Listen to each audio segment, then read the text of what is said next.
The opinions expressed in the video you're about to see are solely those of BoatTest.com and its test captain. Sea Ray has introduced the all-new 450 Sedan Bridge for 2012, and we recently tested one of the first units off the production line in Florida. I think the new 450 Sedan represents an important departure for Sea Ray, both because it is making the Zeus propulsion system standard, and also because of the noteworthy quality of the interior joiner work. Long known for its popular Sundancer Express cruisers, Sea Ray is making a bold bid with its new 450 to capture boaters moving up in size to more versatile cruising boats. The new 450 has one of the largest salons in class, plus 2 staterooms, 2 heads, a large galley, and a flying bridge made for entertaining. The 450 Sedan Bridge measures in at 45 feet 6 inches length overall with a beam of 14 feet 5 inches.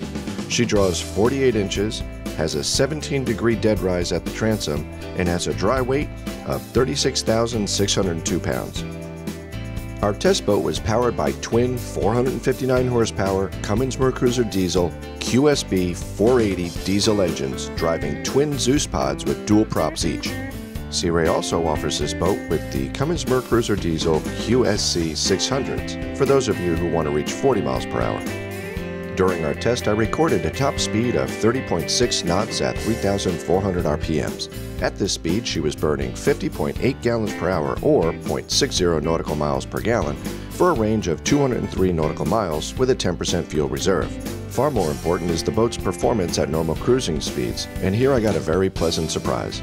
The 450 got virtually the same miles per gallon fuel consumption from 20 knots to 25 knots, precisely the range in which most skippers will want to be running. I have chosen the high end of this range at 3,000 RPMs to call her best cruise. There she goes 25.3 knots, burning 36.2 gallons per hour, getting 0.70 nautical miles per gallon, and has a range of 236 nautical miles with a 10% reserve. Now let's take a quick look on deck. Forward there are no surprises. The side decks are wide enough that I could put 2 of my size D shoes side by side and easily walk to the bow. The stern platform is pretty standard, and Sea Ray offers an optional hydraulic platform for a tender or a PWC. European buyers will be pleased to know that there is also an optional passerelle. The aft deck has an L-shaped lounge seat with optional table and wet bar. The helm on this boat was on the flying bridge, but there is an option for a lower helm, which takes the place of the dinette. One of the most unusual features of the 450's bridge is her dual companion seat to port, which swivels 180 degrees so that the 2 people here can be part of the crowd sitting around the optional teak table in the U-shaped settee aft. Inside you will find a huge salon, and in terms of both size and layout, it reminds me of what you might find in a 65-foot motor yacht.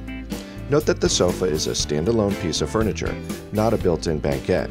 That enables it to be as comfortable for seating as it is when made into a double bed. Forward into port is a dinette booth for 4 that is raised so everyone can easily see out. Below, a few steps to starboard, is a large galley with an upright refrigerator freezer. Having the galley down gives a cathedral-like overhead, which opens up the entire space. The master stateroom is forward, and the island bed has straight sides for ease of entry and linen changing. Note that Sea Ray has utilized the boat's bow flare for much-needed storage space.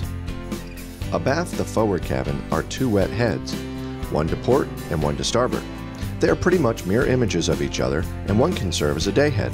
To port, opposite the galley, is the guest stateroom, which has 2 singles which can be made into a king if you wish. The cabin has a surprising amount of headroom at the foot of the beds, thanks to the raised dinette above.